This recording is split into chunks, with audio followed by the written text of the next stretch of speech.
Hello guys! Isa na naman po magandang araw and welcome back po to my channel. If you haven't subscribed yet, please click the subscribe button. You may want to also consider clicking the notification bell so that you'll get notified whenever I upload a video. So today's topic will be Super Kabuto. So I fell in love with them like 3 to 4 years ago when I saw one at a market at a plant event in Shangri-La. So ayun. So actually, Super Kabutos are Astrophytomasteria Super Kabutos are one of the most collected cultivars of cactus or cacti or Astrophytomasterias. And they can easily be distinguished with their white flecks or their epidermis with distinct white flecks. They call the white one, yung mga ganto, mga ganyan, they call it flecks.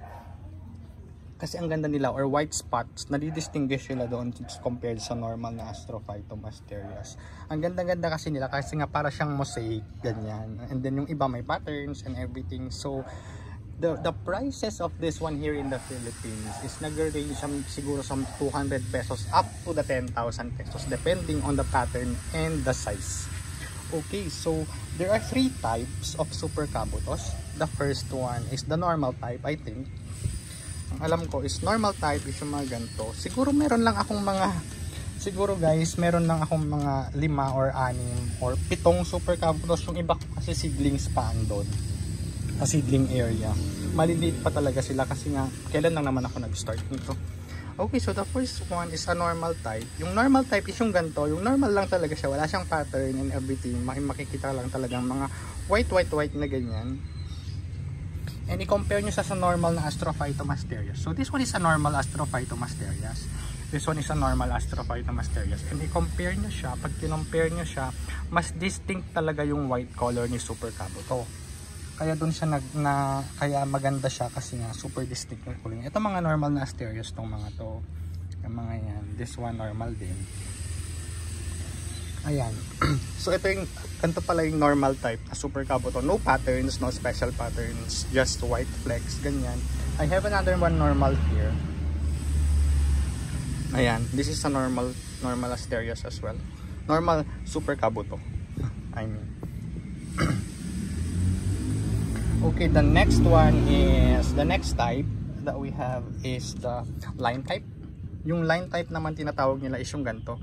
This one is a special one kasi nga line type na at the same time Goryo pa siya. Goryo means 5 ribs. So, yun naman yung special dito. Ang line type is may makikita ka talagang distinct na line. Sa ganyan, nagdidikit-dikit siya kaya line type yung tawag. And I have one line type here as well. Ito naman is minimal lang yung kanyang mga flecks and everything. Halos wala nga siyang flecks yung white spots, pero nga Super Kabuto yan kasi line type. So, sa normal na asterias walang nagla-line or anything. Kaya yun. This one is a special one. I bought this one na ganito na siya kalaki. Kailan ko lang to binili? Mga siguro last week. Ayun. And the last type I think is the V type or the flies wings type or the zebra type. Meron akong malaki na, medyo malaki na, pero hindi pa naman siya. This one is a zebra type. As you can see, yung ribs niya ay yung V na pattern niya, guys, is abot hanggang dulo ng kanyang ribs. Yung umaabot siya sa ribs. Yung fly wings type kasi, guys, yung nasa gitna lang yung letter V niya. Yung hindi siya umaabot doon sa mga dulo ng ribs na gano'n, hindi katulad nito. Ito kasi umaabot sa dulo ng ribs yung letter V. And yung zebra type, guys, is nasa gitna lang siya. Meron akong maliit lang pero wala kasi akong example nun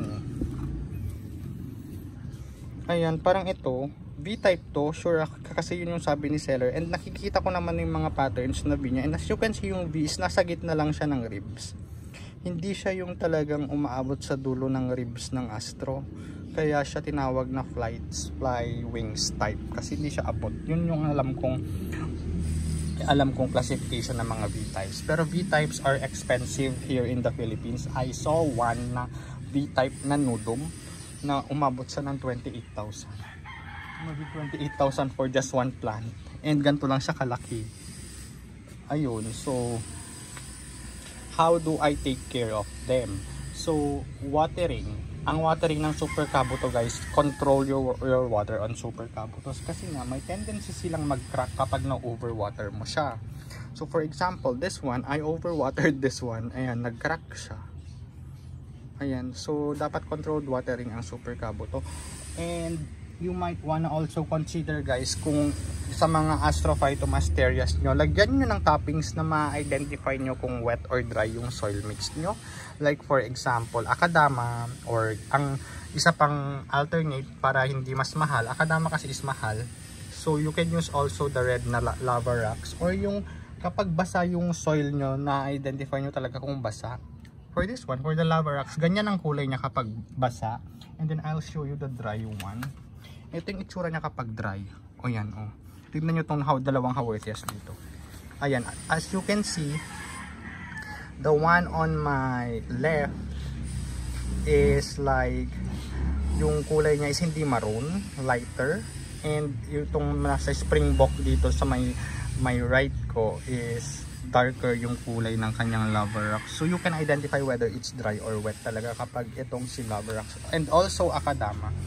So for example naman sa Akadama is, saan ba ako? Teka lang, maghahanap ako ng plant na may toppings na Akadama. Let's try watering na lang this one.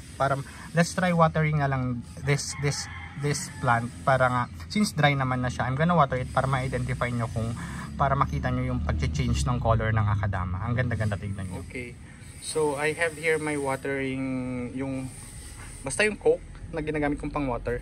And then tignan nyo kapag mababasa yung Akadama is nagda-dark yung kulay nyo. Ayan, o diba, ang ganda. So ma-identify mo talaga si Akadama kung wet siya or dry kasi mag-change talaga yung color niya. O yan, mako-compare nyo. Yun yung maganda kay Akadama. Okay, so fertilizing them guys is I use Osmocote. Naglalagay lang ako every 6 months ng Osmocote guys. So 3 or 4 na piraso, ganyan, or 5. And kapag naman sa B1, I also give them B1. Yung nabibili lang sa Shopee or Lazada or anything na sa mga agriculture markets, pwede. Kasi nga, yung pinapatak sa water. So for example, sa 1 liter ng water, naglalagay lang ako ng 3 drops. And I give them B1 like once a month. Ayun, kapag mag-water lang talaga ako once a month, ganyan. Ngayon nag-uulan, once a month lang talaga nag-water sa kanila. Ayan, so sunlight guys, sunlight. Ako kasi ang gamit ko dito is 70 to 80 or 60 to 70 sunlight lang. Pero gusto rin nila ng sunlight na up to 100%. Pero mas magandang control para hindi siya, kasi may tendency rin talagang nasusunog yung mga plants na ngayon due to global warming and all. Diba? Init minsan kasi talaga. So mas maganda siguro na i-filter nyo yung sun by a net na lang siguro kung wala pa kayong pang magawa ng simple na greenhouse or anything like that, or yun by a net na lang. Kasi nga yung Shopee, sa Shopee naman kasi makakabili ka lang naman 20 pesos per yard. So yun, pwede na yun. And soil mix ko guys is the same sa soil mix ko ng Gymno and Astro and Gymno, the same yung soil mix ko. Ang iba lang talaga sa soil mix is si Hawerthia. So yun lang naman. Ayun, basta well draining ang soil, kaya yan ni Astrophytomasterias or ni Super Kabuto. So yun naman guys. Ito mga maliliit pa, mga seedlings pa to, pinapalaki ko pa sila. Ito. So andyan lang. And may special pa pala ako dito. This one is a twin head. Kaya ako sa binali kasi twin head siya. It's just special. Yun lang yun. Yun lang. Okay, so that's our video for today. And thank you so much for watching. And I hope you like this video and you learned something new today. And yeah, see you again on my next video. Bye bye po.